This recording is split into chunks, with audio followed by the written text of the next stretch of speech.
Hello everyone, welcome to my YouTube channel again, and today we will discuss the characters of Canterbury Tales, its opening line and its closing line. Okay, this is a very basic lecture. You have to learn each and every character and its characteristics. So let's start. Like Canterbury Tales is between 1387 to 1400. This is the time period. And Middle English, that is the tale of Canterbury. You have to learn it from 1387 to 1400. When after some days, when we will do 20 to 30 writers, after that I will give you the chronology of works and the writers, how to learn their dates of the important works. Okay, later I'll give you the trick, that is from 1387 to 1400. You have to learn it. Just cram this date for right now. It is a collection of 24 stories that run over 17,000 lines. Learn it. There are total 24 stories with 17,000 lines, and it is written in Middle English, and it is written by, of course, Geoffrey Chaucer between 1387 to 1400. Then 1386 Chaucer became controller of custom and justice of peace, and in 1389 clerk of king's work. During these years Chaucer began working for the famous work the Canterbury Tales. Most of the tales are in verse, some tales are in prose also. I'll mention you the name of those. And what is the basic aim of this? The tales are presented as a part of storytelling contest by a group of pilgrims. There is a group of pilgrims who are going, and they travel together from London to Canterbury to visit the shrine of Saint Thomas Becket. They all are going to the shrine of the Saint Thomas Becket at Canterbury Cathedral. Why they are going? They are all going to pray and seek help for their problems. That's why they all are going to Canterbury, and the prize of this contest is a free meal at the Tabarn Inn. But there are two rules, that you have to tell two tales on the way and two tales on the way back. दो tales जाते हुए और दो tales वापस आते हुए. So there will be total 4 tales. Okay, so one person is telling us 4 tales.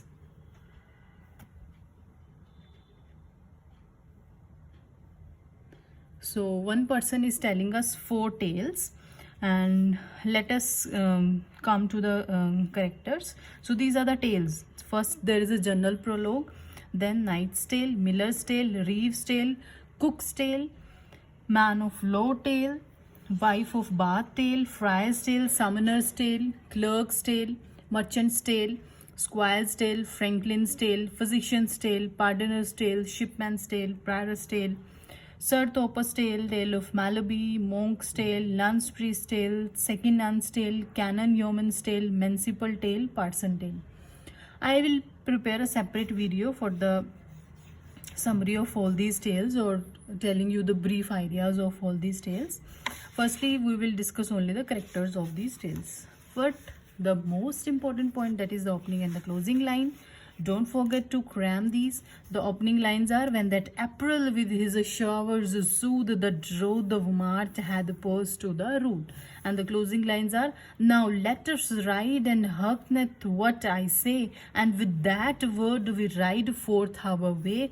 And he began with the right my cheer, his tail among, and seat in the manner. So these are the opening and the closing line.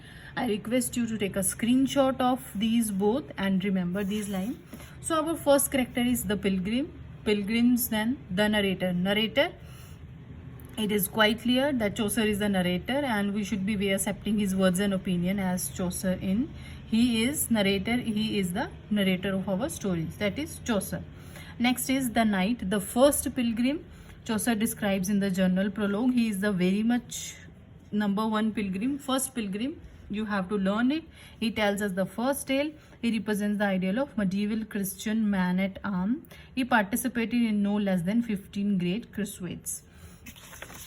Okay, then the next character is the host. The host is the leader of the group, and the host is large, loud. Learn these large, loud, and merry. Although he possesses a quick temper, he meditates among the pilgrims and facilitates the flow of the tales. Okay, he uses pun, innkeeper, and suggesting both innkeeper and the cherished of the holy host. Next character is the parson, only devoted churchman in the company. He lives in poverty but is rich in the holy thoughts and the deeds. Next is the squire. The squire is the knight's son, an apprentice, and the squire is curly haired, youthfully handsome, and loves dancing and courting. Then the clerk. Clerk is a poor student of the philosophy, having spent his money on the books and learning rather than on the fine clothes, and he is a threadbare and one. Next character is the man of law. He is as its name suggests that the man of law is a successful lawyer commissioned by the king. Then the municipal. Municipal was in the charge of getting provisions of the college or the court. Then the merchant. Merchant trades the furs and the other clothes mostly from the Flanders. He is the part of the powerful and the wealthy class in the Chaucer society. Next, shipman. Shipman is brown skinned from the years of sailing. He is bitter rascal known for stealing wine while the ship's captain sleep. Then the physician. Physician is one of the best of his profession. He knows the cause of every malady and can cure most of them. Then the Franklin. Franklin means the word Franklin means the free man. Okay, he don't think about anything else. Then this particular Franklin is connoisseur of food and wine, so much so that his table remains laid and ready for the food all the day. Then the reeve. Reeve was similar to steward of the manor, and this reeve performs the job of the shoedly. Then the plowman. Plowman is the person's brother and equally a good-hearted, a member of peasant class, and he pays his debts to the church in the Christian life. Then our next character is wife of Bath. Most important character. Wife of Bath, English town on the Avon River, and not the name of the woman's husband. Thou she is seamstress of occupation. She seems to be a professional wife. She is a professional wife. She has been married 5 times, remember this, and had many of other affairs in his youth, making her practice as the art of love. And she presents herself as someone who loves marriage and sex. She is deaf in one ear and has a gap between her front tooth, which was considered attractive in the Chaucer's time. And she traveled on pilgrimage to the Jerusalem 3 times and the elsewhere in the Europe. Next, pardoner. Pardon is a granted papal indulges reprieves from the penance in the exchange of charitable donations. Then he carries a bag full of the fake relics. For example, he claims to have a veil of the Virgin Mary. Next, the miller. Stout and the brownie. The miller is stout and brownie. The miller has a wart on his nose and a big mouth, both literally and figurative. Religious clerk, scholarly clerks, and the carpenters and the women, they all are ridiculing. Then the prioress, described as the modest and the quiet. The prioress, a nun who is ahead of her convent and aspires to have exquisite taste, and her table manners are dainty. She knows French thought, not of French of the court. She dresses well and she is charitable and compassionate. Next, the monk. The monks, most monks of the Middle Ages lived in the monasteries according to the rule of Saint Becket. And he work and prayer. He is large, loud, and well clad in hunting boots and the furs. Next is friar, roaming priest with no ties to the monastery. Friars were the great object of the criticism in the Chaucer's time, always ready to befriend young women or the rich man who might need his services. Then the summoner. The summoner brings persons accused of violating church law to the ecclesiastical court. Then the guildsmen. The guildsmen listed together. The 5 guildsmen appear as a unit. English guilds were the combination of labor unions and the social fraternities. Then the cook. Cook works for the guildsman. Chaucer gives a little detail about him, and although he mentions a crusty sore on the cook's leg. Then cook's real name is the Roger of Ware. Remember this. The yeoman. Yeoman is the servant who accompanies the knight and the squire. The narrator mentions that his dress and the weapon suggest he may be a forcier. Next, the second nun. Second nun is not described in the journal prologue, but she tells a saint's life for her tale. Next, nun's priest is not described in the journal prologue. His story is of the Chanticleer. We will surely discuss this. Next, the characters from the Knight's Tale. Theseus, he is a great conqueror and the Duke of Athens in the Knight's Tale, but he listened to the others' pleas for help. Next is Palamon, imprisoned soldier, and he is the brother of Arcite. They both love Amelie. Theban soldier, heroes of the Knight's Tale, brave, strong, and everlasting, and friendship with his cousin Arcite, and is in love with the fair maiden, that is Amelie. He gets Amelie at the end. Next, Arcite, the sworn brother of the Palamon, and Arcite imprisoned with Palamon in the tower in the Knight's Tale. Emily had his hand in the tournament, but he dies when he divinely fated earthquake causes his host to throw him. Next is Emily. Emily is the sister of Hippolyta. Emily is the sister of Hippolyta. Theseus domesticated Amazon queen in the Knight's Tale. At last, Arcite win her. Then the Eugices, Theseus' father. Eugices give the advice to help him convince Palamon and Arcite to end the mourning, and Arcite get married. Then the Miller's Tale. Miller's Tale is basically, the characters are Nicholas. Miller's Tale, Nicholas is a poor astronomy student who boards with an elderly carpenter, John, and carpenter's two young wives, Alison, Nicholas, and dupes John and sleep with the Alison. Next is Alison, is a sexy young woman married to carpenter in the Miller's Tale. Then our next character is Absalom. Absalom is a local parish clerk in the Miller's Tale, little bit foolish and little bit vain, and he wears always red stockings. So this is also a point to learn. Joan, the dim-witted carpenter to whom Alison is married, with whom Nicholas boards. Then wife of Bath. It have a prologue also. First three husbands, she uses sex to get what she wants, trick them to believing lies. There's a fourth husband.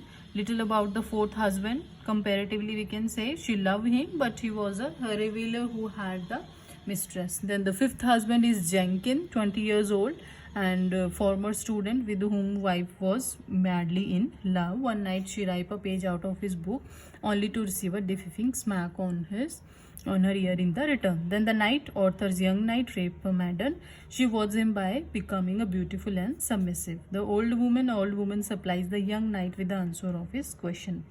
Then the author's queen presumably is Guinevere.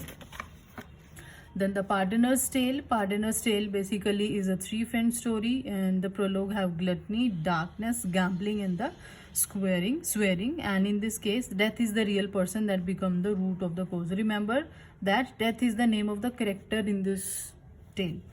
There is an old man in the Pardoner's Tale. The three writers encounter a very old man whose body is completely covered except for his face, before the old man tells reporters where they can find death. Then the Nun's Priest Tale. Its origin is in the French Roman Dina Road. 7 hen wives and the most handsome cook in the vineyard one day had a prophetic dream of the fox that will carry him away, and he wittingly allows the fox to flatter him out of the liberty. Then is Bertillot, Chanticleer's favorite wife, and in the Nun's Priest Tale, she is equal in the look, manners, and the talent. Then the fox, the orange fox, interpreted by some an allegorically figure for the devil, catches Chanticleer the rooster through the flattery. That's all about the characters. Then just try to take a screenshot of this. There are some features also. Canterbury Tales character chart, features of these characters. Take a screenshot. And then take a screenshot of this also. So that's all. And from in the next lecture, we will try to discuss these tales in a very short manner. Okay, I'll provide you the summary of all these tales. Till then, learn these characters and try to make a flow chart of these characters in your mind, so that you can relate the characters with the tales. So thank you so much for listening me, and have a nice day. Thank you.